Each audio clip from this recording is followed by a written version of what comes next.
और मैं चाहूंगा कि सभी पूरा माननीय सदन इस बजट पर अपना सहयोग प्रदान करें, क्योंकि इसमें अगर आप विरोध करते हैं तो जिन गरीबों के लिए स्कीम है और जिन क्षेत्रों के विकास से उत्तर प्रदेश की अर्थव्यवस्था को एक नई गति मिलनी है, इसका मतलब यह है कि आप उसका विरोध कर रहे हैं। जिन महापुरुषों के नाम पर यह स्कीम घोषित हुई है उनका आप विरोध कर रहे हैं, ये उसको साबित करेगा। अध्यक्ष जी, आपने मुझे अवसर दिया है, मैं आपका भी हृदय से आभार व्यक्त करता हूं। धन्यवाद। मत संख्या 10 माननीय वित्त मंत्री जी। मत संख्या 10। माननीय अध्यक्ष जी। कौन बोलेगा? मुख्यमंत्री जी, शायद पर्ची कागज के बीच में फाइल में रह गई है। उमर का सर। तो जरा एक बार फिर से याद दिला दीजिए। माननीय अध्यक्ष जी। माननीय मुख्यमंत्री जी, ये जितने भी सदस्य हैं, ये भी आपके इसी 25 करोड़ आबादी का हिस्सा है। इनकी भी चिंता कर लीजिए। आज तो आपने बहुत उदारता दिखाई सदन में, सब कुछ दे दिया, बहुत नई नई योजनाएं दे दी, इनका भी ख्याल कर लीजिए थोड़ा सा। एक बार का केवल आपसे अनुरोध है कि जो विधायकों की तनख्वाह है इसको महंगाई इंडेक्स से जोड़ दीजिए। इससे हमेशा की जो समस्या है वो समाप्त हो जाएगी। और दूसरा, आपने ये जो 5 करोड़ रुपए विधायक निधि की है,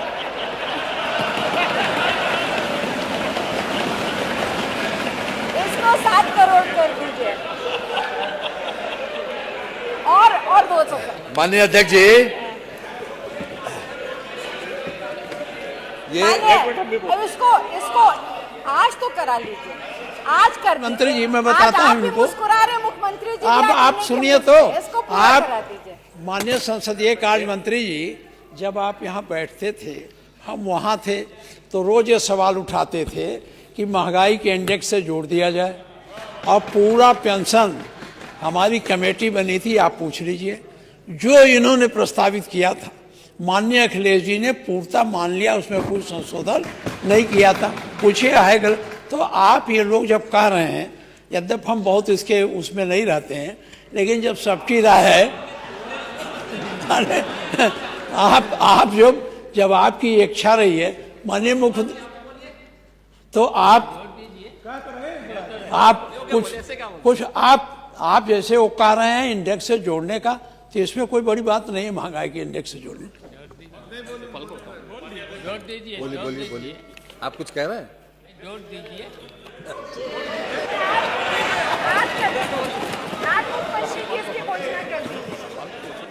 माननीय शिवपाल जी,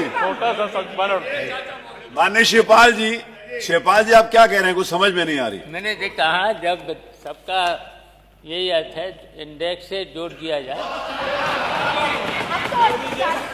माननीय अध्यक्ष जी, ये 2013 में माननीय संसदीय कार्य मंत्री जी का वक्तव्य है, जिसमें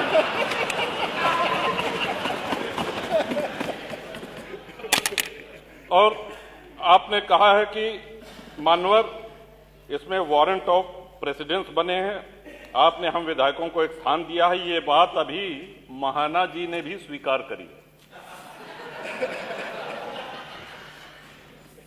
उत्तर प्रदेश और केंद्र सरकार ने विधायकों को वरीयता दी है, वहीं दूसरी तरफ अधिकारी हम लोगों को अपने से छोटा मानते हैं, उनका पद अधिकार और प्रतिष्ठा हमसे ज्यादा है। मान्यवर, ये बहस जरूरी है। आगे चल के माननीय संसदीय कार्य मंत्री जी कहते हैं कि जो महंगाई का आलम है, मैंने इस सब में आज से 10 वर्ष पहले भी कहा था, यानी कि 2003 में भी आप उठाए, 2013 में भी उठाया इस बात। और आप आगे लिखते हैं, कहते हैं कि अखबारों के माध्यम से, मीडिया के माध्यम से कई बार ये आवाज उठा चुका हूं, हम क्या करें, एक प्याला चाय भी किसी को पिला नहीं सकता, ईमानदारी से कैसे रहा जाए। लेकिन आप बाकी सारी विधानसभाओं से तुलना कर लें मान्यवर, आज आवश्यकता इस बात की है कि जिस लेवल पर महंगाई बढ़ी है उसको प्राइस इंडेक्स से जोड़ दिया जाए। हमारा कतई कोई अधिकार हमसे नहीं छीना जाए। और इतना काफी नहीं है। अब मान्यवर, आपके ऊपर आपका भी यही मत था, माननीय संसदीय कार्य मंत्री का नेता सदन आदरणीय महाराज जी भी उपस्थित हैं। अब शुभ कार्य में देरी न की जाए, यही हम सब लोगों का निवेदन है। और 200 हैंडपंप तो माननीय मंत्री जी भी देंगे। 2028 तक इन्होंने कहा कि 2028 तक जल जीवन मिशन का कार्य पूरा होगा, तो कम से कम 200 हैंडपंप चलिए बैठिए, बैठिए। माननीय अध्यक्ष जी,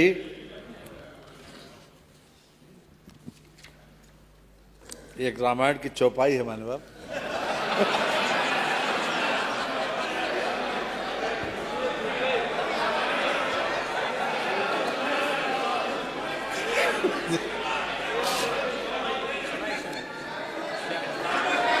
कि जो इच्छा करियो मन माही, हरि प्रसाद कछ दुर्लभ नाही।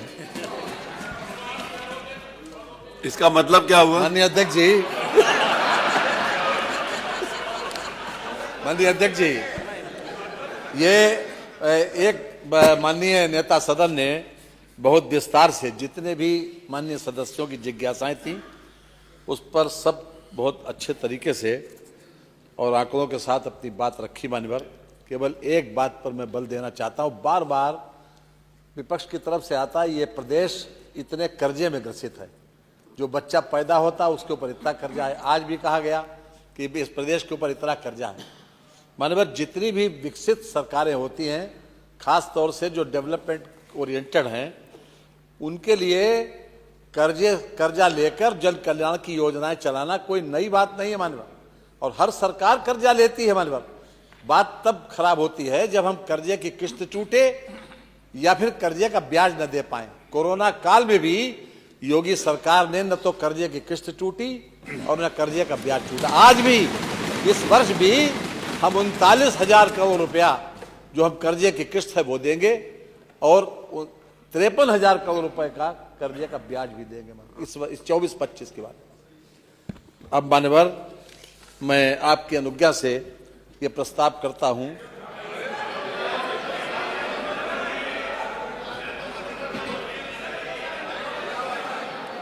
देखिए, अभी प्रतीक्षा करिए। मैं आपकी अनुज्ञा एवं श्री राज्यपाल की सिफारिश से प्रस्ताव करता हूं कि 31 मार्च 2026 को समाप्त होने वाले वर्ष में अनुदान संख्या 1 लगायत 2, 4 लगायत 8, 10, 12 लगायत 22, 25 लगायत 28, 30 लगायत 36, 38 लगायत 55, 57 लगायत 63, 65 लगायत 87, 89 तथा 91 लगायत 93 के अंतर्गत होने वाले परिव्ययों को चुकाने के लिए आवश्यक धनराशि की पूर्ति के लिए रुपए 6,354,38,15,000 रुपए से अनधिक धनराशि स्वीकृत की जाए। प्रश्न यह है कि 31 मार्च 2026 को समाप्त होने वाले वर्ष में अनुदान संख्या 1 लगायत 2, 4 लगायत 8, 10, 12 लगायत 22, 25 लगायत 28, 30 लगायत 36, 38 लगायत 55, 57 लगायत 63, 65 लगायत 87, 89 तथा 91 लगायत 93 के अंतर्गत होने वाले परिव्ययों को चुकाने के लिए आवश्यक धनराशि की पूर्ति के लिए रुपए 6,354,38,15,000 से अनधिक की धनराशि स्वीकृत की जाए। जो माननीय सदस्य के पक्ष में हो कृपया हाँ कहें। तो माननीय सदस्य के विरोध में हो कृपया नहीं कहें। हाँ की संख्या बहुत ज्यादा है, इसीलिए इसको स्वीकार किया। मत संख्या 11। माननीय अध्यक्ष जी, मैं आपकी अनुज्ञा से प्रस्ताव करता हूं कि उत्तर प्रदेश विनियोग विधेयक 2025 को पुरस्थापित करने हेतु सदन की अनुज्ञा मांगता हूं। प्रश्न ये है कि उत्तर प्रदेश विनियोग विधेयक 2025 को पुरस्थापित करने हेतु सदन की अनुज्ञा दी जाए। जो माननीय सदस्य के पक्ष में हो कृपया हाँ कहें। जो माननीय सदस्य के विरोध में हो कृपया नहीं कहें। सर्वसम्मति से हाँ की संख्या अधिक है, अतः अनुज्ञा दी गई। माननीय, मैं आपकी अनुज्ञा से उत्तर प्रदेश विनियोग विधेयक 2025 को पुरस्थापित करता हूं।